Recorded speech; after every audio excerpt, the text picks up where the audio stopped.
In November 2018, the Woolsey fire tore through LA County, burning homes to the ground and changing lives forever. LA County Fire Chief Daryl Osby says this is the new normal for Southern California, and he says in order to battle these fires, his department needs voters to pass Measure FD. It would mean an additional property tax for homeowners. In the last decade, our call volume has gone up 50%.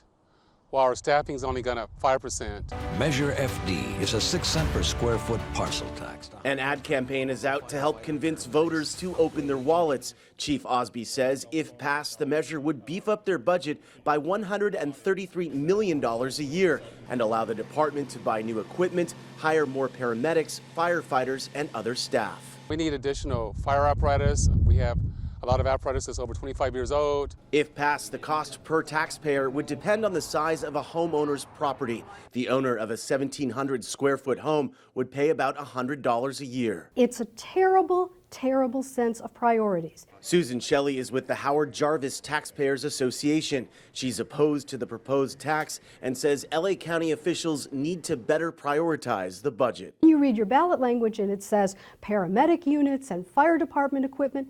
Did they not know that they would need to replace aging equipment? Of course they did. So what are the voters saying? We came to Malibu to get some perspective, where of course the Woolsey fire had a huge impact on this community. I absolutely think they need more money, and I mean, we didn't have enough resources when the fire broke out. But not everyone is in favor of the tax. This woman lost her home in the Woolsey fire. We were right in the thick of it up in Latigo, and you know, there just wasn't enough.